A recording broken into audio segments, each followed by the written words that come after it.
इस कार्यक्रम के पुण्यार्जक हैं श्रीमती नीनू लोकेंद्र सिद्धि Jain Murar Gwalior, Shrimati Trishala Jain, doctor Monika, doctor Neeraj Jain, Nikhil Saizal Paschim Vihar Delhi, Shrimati Santosh Jain, Shri Vishal Chand Jain, Shrimati Poonam Jain, CMA Pankaj, Amit Jain, राशि जैन, उन्नति जैन, सेक्टर 37 नोएडा, पारसमल इंद्रा देवी, संजय, विनीता, अजय, नीतू बाकलीवाल सूरत, श्री विनोद जैन मिलेनियम, श्रीमती नीता जैन, समस्त गुरु भक्त परिवार फिरोजाबाद। धर्म स्नेही सत श्रद्धालु, यहाँ पर उपस्थित आप सभी भव्यवर पुंडरीक पुण्यात्मा महानुभाव, आचार्य भगवान समंतभद्र स्वामी द्वारा विरचित रत्न करंडक सावकाचार की वाचना में विगत दिवस आप लोग सुन रहे थे श्रावकों के सप्तशील व्रत, जिनमें अंतिम शील व्रत शिक्षा व्रत, अतिथि समविभाग व वैयावृत्ति। वैयावृत्ति की व्याख्या भी विगत 5-6 श्लोकों के माध्यम से देख रहे थे। इसमें 118 नंबर के श्लोक के माध्यम से वैयावृत्ति नामक के व्रत में सुप्रसिद्ध महानुभावों के न केवल नाम उल्लेख आप जान रहे थे, अपितु उनका वृत्तांत भी आप देख रहे थे। आचार्य भगवान समंतभद्र स्वामी जी ने श्री शरण वृषभ सैन्य कौंडे शुक्र से दृष्टान्ता वैयावत शेति चतुर्विकल्प समन्तव्य, इस श्लोक के माध्यम से सुप्रसिद्ध महापुरुषों के बारे में बताया। श्री शरण महाराज आहार दान में प्रसिद्धि को प्राप्त हुए। वृषभसेना नाम की वह कन्या कुमारिका वह औषधि दान देने में सुप्रसिद्ध हुई।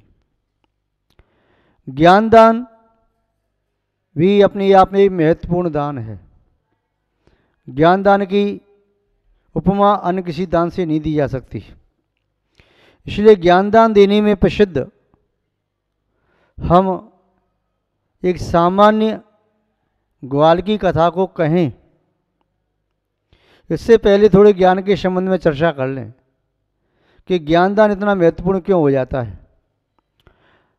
ज्ञान हमारी आत्मा का स्वभाव है, इसलिए संसार का कोई भी प्राणी अज्ञानी बनकर के रहना नहीं चाहता। व्यक्ति चाहे बाल है, चाहे युवा, चाहे प्रौढ़ है या वृद्ध, चाहे स्त्री है या वह स्त्री बालिका है, प्रौढ़ा है, वृद्धा है, युवती, कोई भी हो, यहाँ तक कि पशु पक्षी भी ज्ञान को प्राप्त करने के लिए आतुर रहते हैं। जो संगी पंचेंद्रिय हैं उन्हें उन पशुओं का मास्टर जैसे सिखाता है वैसे सीखते हैं। कुछ पशु जल्दी सीख जाते हैं और कुछ पशु देर से सीख पाते हैं। आप जानते हैं क्यों? और मनुष्यों में भी आप देखते होंगे विद्यार्थी एक कक्षा में 100 हैं, 100 विद्यार्थियों के नंबर एक जैसे क्यों नहीं आते? 100 विद्यार्थी एक ही कक्ष में बैठ कर के पढ़ रहे हैं। 100 विद्यार्थियों को पढ़ाने वाला अध्यापक भी उस विषय का एक ही है। उन 100 विद्यार्थियों का पढ़ने का समय भी एक ही है। जब 100 विद्यार्थियों का पढ़ने का समय एक, स्थान एक, पढ़ाने वाला अध्यापक एक और 100 विद्यार्थियों के पास पुस्तकें वे भी सब एक ही हैं, और 100 विद्यार्थियों को जब पेपर दिया जाता है तो पेपर भी 100 का एक ही आता है। फिर हम आपसे पूछते हैं उन 100 विद्यार्थियों के नंबर अलग अलग क्यों आते हैं? किसी के नंबर 100 में से 100 भी आते हैं तो किसी के नंबर 100 में से 50 भी आते हैं, किसी के 50 से कम भी आते हैं तो 50 से 99 तक भी आते हैं। क्यों? क्या कारण है? पढ़ाने वाला अध्यापक एक, पुस्तकें एक, स्थान एक, समय एक, उसके बावजूद अंतर क्यों? तो अंतर इसलिए कि सबका ज्ञान का क्षेत्रफल अलग अलग होता है, एक सा नहीं होता। एक विद्यार्थी एक बार सुनने पर ही याद कर लेता है, एक विद्यार्थी 2 बार सुनने पर, तीसरा 3 बार, 4 बार, 10 बार, और कोई ऐसा है उसे बार बार भी पढ़ाओ तब भी याद नहीं होता। तो क्षयोपशम उसका अलग अलग है। अब क्षयोपशम भी अलग अलग क्यों है, सबका एक जैसा क्यों है, क्यों नहीं है? ऐसा भी नहीं है जैसे जैन कुल में जन्म लिया है उन सब जैनों का क्षयोपशम भी जैसा हो, द्विज कुल में जन्म लिया सबका क्षयोपशम भी जैसा हो, यदि क्षत्रिय कुल में जन्म लिया उसका सबका क्षयोपशम भी जैसा हो, नहीं। एक भूमि पर बोए हुए पौधे जब फल देते हैं उनके फल में भी अंतर आ सकता है, खाद पानी सूर्य का प्रकाश वायु आदि के कारण, तो निमित्त है फलदान में। यदि जिस पौधे की वृक्ष की परवरिश अच्छी तरह से हुई है तो वह समुचित फल देने में, समीचीन समग्र फल देने में समर्थ होगा, और जिस पौधे की परवरिश नहीं हुई वो पौधा पहले मुरझा जाएगा, फल नहीं दे पाएगा। जैसे उस पौधे के लिए खाद पानी आदि और सूर्य का प्रकाश वायु आदि कारण हैं, ऐसे ही हमारे ज्ञान में भी हमारे क्षयोपशम के बढ़ाने और घटाने में कुछ कारण हैं, वे सबके अलग अलग हैं। अलग अलग खेत है, फसल अलग अलग आ रही है, अलग अलग जल मिल रहा है, फसल अलग अलग आ रही है। आप जानते हैं खेत में अनाज बोया जाता है, कोई अनाज आता है 1 बीघा में 10 मन, कोई आता है 20 मन, कोई आता है 30 मन, कोई आता है 5 मन, कोई आता है 2 मन, कोई आता है 1 मन, अलग अलग आता है। क्यों?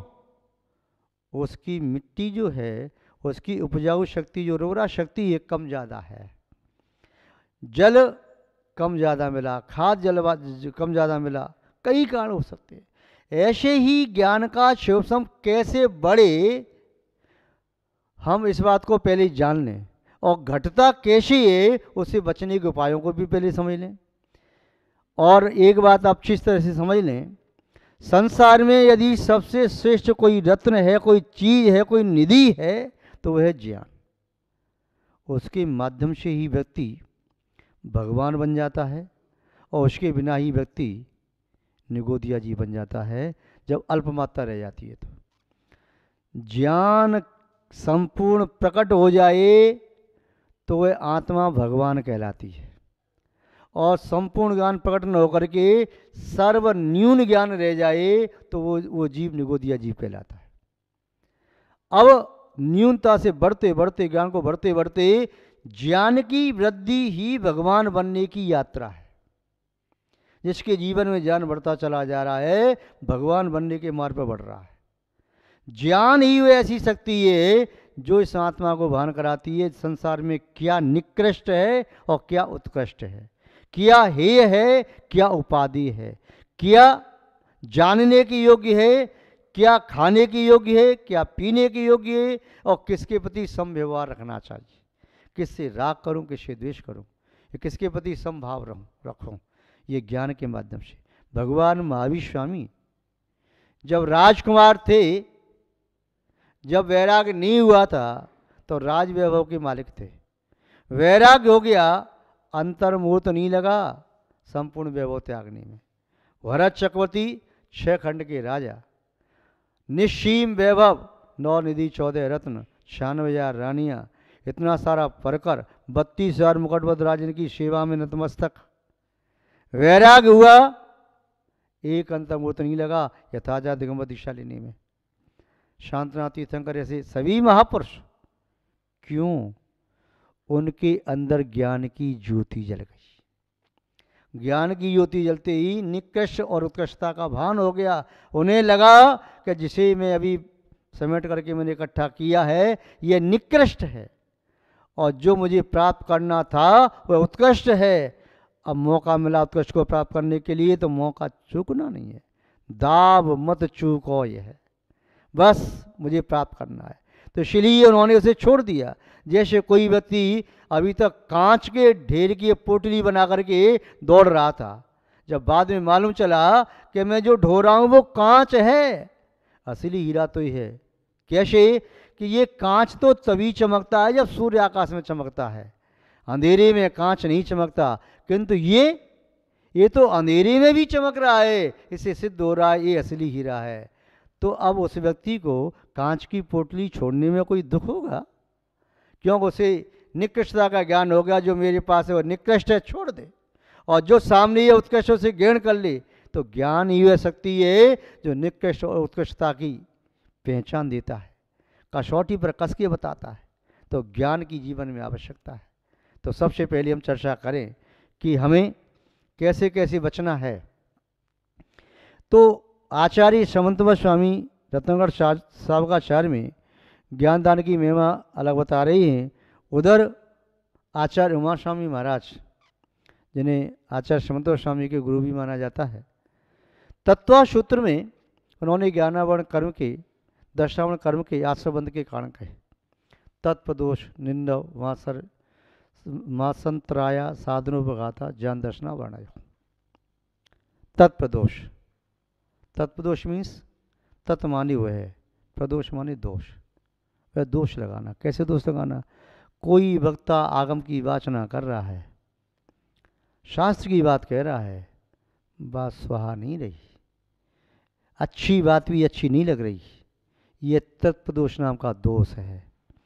वक्ता अपने घर से नहीं कह रहा मुझे इसकी बात अच्छी नहीं लगती, अरे भाई शास्त्र की बात कह रहा है, अच्छी नहीं लग रही, तुम्हारे अंदर वो ज्ञानावनी कर्म प्रभाव दिखा रहा है, चार्तमोनी कर्म प्रभाव दिखा रहा है, और तुम उसके ज्ञान में दोष लगा रही हो। तत्प्रदोष, आगम के ज्ञान दोष नहीं लगाना चाहिए। निंदव, शास्त्र का नाम छुपाना, शास्त्र के कर्ता का नाम छुपाना, शास्त्र जिसे हमने पढ़ा है सुना है ऐसे गुरु का नाम छुपाना, किसी का भी नाम छुपाना, निंदा माने छुपाना, ये भी ज्ञानावरणी दशावणी कर्म के बंध का कारण है। वात्सर्य, ईर्ष्या करना, कोई चीज़ हमें आती है, सामने वाले ने पूछा नहीं बताया, बता देंगे तो हमसे आगे निकल जाएगा, तो मात्सर्य, ये भी ज्ञानावरणी दशावणी कर्म के आश्रबंध का कारण है। अंतराय, विघ्न डाल देना, कोई अध्ययन कर रहा है, अध्ययन न कर पाए, पुस्तकें छुपा दी, नोटबुक छुपा दी, लिखना चाहता है पेन छुपा दिया, लाइट बंद कर दी, या कमरा बंद करके चले गए, लाइब्रेरी बंद करके चले गए, पढ़ ही ना पाए। ऐसे व्यक्ति हैं जिनके हाथ में चाबी आ जाए लाइब्रेरी की तो पढ़ने वाले विद्यार्थी 10 चक्कर काटें, लाइब्रेरी खुली ही नहीं मिले, और उसकी फिर खुशामद करो तब वो लाइब्रेरी खोले। नहीं समझते वो व्यक्ति, चाबी हाथ में पा करके, ये लाइब्रेरी की दशा नहीं, कई जगह तो मंदिरों तक में देखा है, मंदिरों में शास्त्र रखे अलमारियों में, लाइब्रेरी की अलमारी की चाबी अध्यक्ष के पास है, मंत्री के पास है, उनके पास है, चाबी नहीं मिलती। जो स्वाध्याय करने वाले कोई त्यागीपति हों, वो कोई शास्त्र निकालना चाहे नहीं मिलेगा, चाहे लाइब्रेरी में रखे हुए शास्त्रों में दीमक लग जाए, चाहे उसमें छिपकली सड़ने लगे, मर जाएं, जीवन मर जाएं, परंतु वे साहब चाबी नहीं देंगे। क्योंकि अब तो समझते हैं कि चाबी हमारे पास है तो हम ही मालिक हो गए, किंतु वे ये नहीं सोच रहे कि हम अपने ज्ञानावरण कर्म का कितना बंद कर रहे हैं। बुद्धि तभी तो भ्रष्ट हो जाती है, ब्रेन हेमरेज क्यों हो जाता है, आंखें कौन चली जाती हैं, क्योंकि उन्होंने जिन वाणी को बंद करके रख दिया, पढ़ने वाले व्यक्तियों को दी नहीं, मना कर दिया, चाबी उनके पास थी। और जो पढ़ने के इच्छुक थे उनके पास ना पैसा नहीं था, 10,000 का साहित्य मंगा करके अपने घर में लगा के मैं पढ़ लूँ, मंदिर में तो सबके लिए था, पढ़ने नहीं दिया, नहीं चाबी नहीं मिलेगी। तो वे लोग नहीं जानते हैं कि वे किस प्रकार पाप उनका बंद करते हैं। मंदिर में रह करके भी, चाहे मंदिर के मैनेजर हों, चाहे मंदिर के कर्मचारी हों, चाहे कमेटी वाले हों, तो वे नहीं जानते हैं कि चाबी टांग करके कितने पाप कर्म का बंद होता है। तो माश्चर्य, अंतराय, किसी के भी ज्ञान में लौकिक पढ़ाई करने वाले विद्यार्थी हैं ना, स्कूल कॉलेज और यूनिवर्सिटी पढ़ने वाले हैं, उनकी पुस्तकों को भी छुपाना, फाड़ना, पेन तोड़ देना या और कोई भी उपकरण तोड़ देना, ये सब ज्ञानावणी दशावणी कर्म के बंध के आश्रय के कारण। किंतु वे जानते नहीं। चलो हम मानते हैं कि युवा लड़के हैं, तोड़ फोड़ कर दी, किंतु जो व्यक्ति प्रौढ़ और वृद्ध हैं वे चाबी टांग करके कहाँ तक घूमेंगे, जमीन में चाबी टांग करके क्या साथ में लेके जाएंगे? वे चाहें तो चाबी दे करके लोग स्वाध्याय करें तो ज्ञान का में निमित्त भी बन सकते हैं, पर चाबी टांग करके भी आश्रय व बंध में कारण बन जाते हैं। आसाधन, आसाधना करना, किसी भी वक्ता को टोकना। वह वक्ता शास्त्र की गद्दी बैठ के शास्त्र पढ़ रहा है, तुम शास्त्र नहीं पढ़ सकते, तुम ठीक नहीं बोल रहे, चलो उतरो गद्दी से। क्यों भैया, वे तो कमेटी वाले बॉस हैं, वो तो उतार सकते हैं। तो ऐसे आसाधना करना ज्ञान की, ज्ञानी पुरुष की, शास्त्रों की अवहेलना करना ज्ञानावरणी दर्शावणी कर्म के आशुबंध का कारण है। और उपघात, उपघात का अर्थ होता है उपकरणों का घात करना, तोड़ फोड़ करना। चाहे चौकी तोड़ दिया, टेबल को तोड़ दिया, पेन आदि, पेंसिल आदि, ड्राइंग बॉक्स आदि तोड़ ताड़ दिया, कुछ भी कर दिया, ये उपघात है, ज्ञान के साधनों का उपघात करना। इस प्रकार से करना ये निस्संदेह ज्ञानावली दर्शनी कर्म के आशुबंध का कारण माना जाता है। महानुभाव, अब करना क्या चाहिए? पाठशाला की स्थापना है, शास्त्रदान है, शास्त्र प्रकाशन है, अथवा शिविर आदि लगाना, ये सब निस्संदेह ज्ञान का शोषण बढ़ाने वाले हैं। ज्ञान के उपकरणों का दान, शास्त्र का दान दे दिया।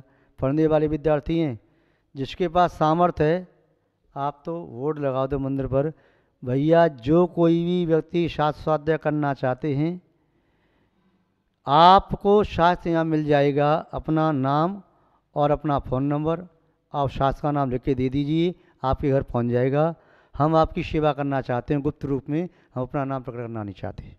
और आप वहाँ भिजवाओ, वे स्वाध्याय करें, आपको ज्ञानदान का पूरा फल मिलेगा। कहीं शिविर लगे, बच्चों की पुस्तकें बांटो, कहीं पाठशाला चल रही हो, बच्चों के लिए दो। आपको ज्ञात होगा कि कुरमुड़ी ग्राम का एक गोविंद नाम का ग्वाला, जिसने जंगल में एक कोटर में रखे हुए शास्त्र को देखा कि पूरा जंगल जल गया, कोटर में शास्त्र बचा था, वो शास्त्र को लाया, पद्मनंदी नाम के मुनि महाराज को भेंट कर दिया, और पद्मनंदी मुनि महाराज ने शास्त्र का स्वाध्याय किया। वह गोविंद नाम का ग्वाला, वह शास्त्रदान देने मात्र से अगले वर्ष में कौंडेश नाम के मुनि बने, जिन्हें कौंडेश नाम वर्तमान काल में लोग कुंद आचार्य के रूप में मानते हैं।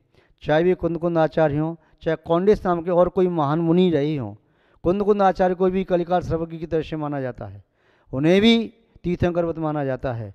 उन्होंने भी जो जिन शासन की महती भावना की इस पंचम काल में, ऐसी भावना भी 2500 वर्ष के काल में अन्य किसी आचार्य ने नहीं की। तो महानुभाव, शास्त्रदान का फल अचिंत्य है, महान है। आचार्य समंतवत स्वामी ने रत्नकर्ण सावचार में ज्ञानदान के फल में कौंडेश नाम यह उल्लिखित किया है कि कौंडेश वने वे गोविंद नाम के ग्वाले।